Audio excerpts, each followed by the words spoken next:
رزق میں برکت کا ایک بہت بڑا ذریعہ شکر ہے۔ ارشاد فرمایا لَإِن شَكَرْتُمْ لَأَزِيدَنَّكُمْ، اگر تم شکر کرو گے وہ تمہیں اور زیادہ عطا کرے گا، اور اگر تم شکر نہیں کرو گے وَلَئِن كَفَرْتُمْ، کفران نعمت کرو گے، إِنَّ عَذَابِي لَشَدِيدٌ، تو پھر میرا عذاب بڑا سخت ہے۔ رزق کے اضافے کا ایک اور بہت بڑا سبب انفاق فی سبیل اللہ ہے۔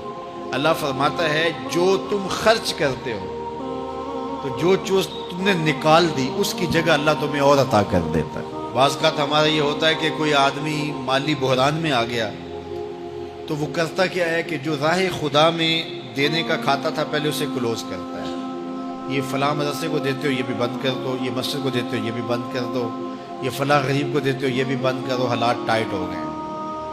لیکن 5 گاڑیاں ہیں تو 2 گاڑیوں پہ گزارا کر لیا جائے، پیٹرول بچے، یہ نہیں ہو سکتا۔ گھر کے لچھن وہی ہیں لیکن بند کہاں سے کیا؟ جہاں سے رزق آنا تھا۔ ہمیں تو یہ حکم دیا ہے جب رزق تنگ ہونے لگے صدقہ دے کے رب سے کاروبار کر لو، صدقے سے تمہارے رزق میں اضافہ ہوگا۔ یہ رب کا وعدہ ہے اور اللہ کے وعدے جھوٹے نہیں ہو سکتے۔ رزق کی برکت کا ایک اور بہت بڑا ذریعہ النکاح ہے۔ فرمایا اگر تم نکاح کرو گے تم فقیر ہو وہ تمہیں غنی کر دے گا۔ لوگ کہتے ہیں بچہ پیروں پہ کھڑا ہو لے تو پھر نکاح کریں گے، اللہ کہتا ہے تم نکاح کرو ہم پیروں پہ کھڑا کر دیں گے۔ ہمارا فلسفہ اپنا ہے، اس کا حکم اپنا ہے۔ وہ کہتا ہے ابھی تو یہ اپنے لیے نہیں کماتا تو جو آئے گی اس کو کہاں سے کھلائے گا؟ میاں جس نے آنا ہے اس نے اپنا رزق لے کے آنا ہے۔ تو بچوں کی شادیاں کرو اگر وہ جوان ہو گئے، رزق نصیب ہو۔ اپنے اہل خانہ کو نماز کے حکم دینے سے رزق بڑھتا ہے، کیونکہ جو صبح کا وقت ہوتا ہے یہ رزق کے بٹنے کا وقت ہوتا ہے، اور جس گھر میں صبح کے وقت لوگ سوئے ہوئے ہوتے ہیں وہاں بے برکتیاں ہوتی ہیں۔ تو طلوع فجر سے لے کر کے طلوع آفتاب تک اپنی اولاد کو، بیوی کو، بچوں کو نہ سونے دیں۔ اس وقت رزق بٹنے کے لمحے ہوتے ہیں۔ کثیر دعائیں مانگیں، تلاوت کلام مجید پڑھیں، اور نماز فجر مرد حضرات مسجدوں میں جا کے باجماعت ادا کریں، اور گھروں میں جو ہے وہ بیٹیاں بہنیں مصلے بچھا لیں تو اللہ کی رحمتوں کا نزول ہوگا۔ اب ایک حدیث میں رزق کے اضافے کا ایک اور نسخہ ارشاد کیا گیا۔ میرے حضور نے فرمایا جو شخص یہ چاہتا ہے کہ اس کے رزق میں برکتیں ہوں اور اس کی عمر میں اضافہ ہو تو وہ اپنے رشتہ داروں کے ساتھ سلوک اچھا کرے۔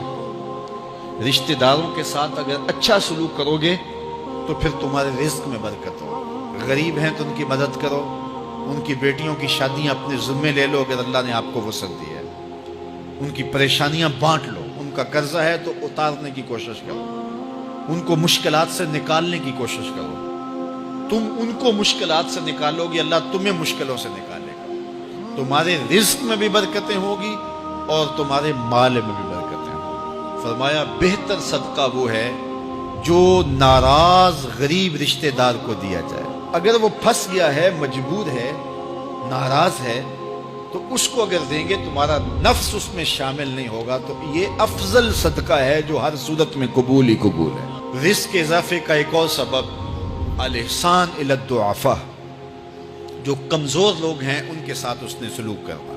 الانفاق علی طلبۃ العلم، طالب علموں پہ خرچ کرنا، یہ بھی رزق میں اضافے کا سبب و ذریعہ ہے۔ وہ حضرت بابا فرید نے کہا نا چھٹا رکن دین کا روٹی ہے۔ گھر میں کچھ نہ ہو تو پھر نہ نماز اور نہ ہی دیگر امور کی لذت آتی ہے، تو یہ رزق فراواں اور وسیع اور مبارک نصیب کرتے اللہ۔ تو اس کے لیے ایک اور وظیفہ میں دیتا ہوں، اور وہ یہ کہ مغرب کے بعد 21 مرتبہ سورۃ الکوثر پڑھ لیں، کثرت ہو جائے گی انشاءاللہ۔ اول خدوشی پڑھ لیں، 5-7 منٹ لگتے ہوں گے، تو سورہ کوثر 21 مرتبہ روزانہ مغرب کی نماز کے بعد پڑھیں، اور اگر بہت زیادہ مسائل ہیں تو ہر نماز کے بعد پڑھ لیں، تو انشاءاللہ آپ دیکھیں گے کہ گھر میں برکتیں اترتی محسوس ہوں گی، انوار کا نزول ہوتے محسوس کریں گے۔ تو یہ وہ رزق کے اسباب ہیں، اگر ہم اختیار کر لیں تو ہم اللہ کی خاص رحمتوں کے حقدار ہوں گے۔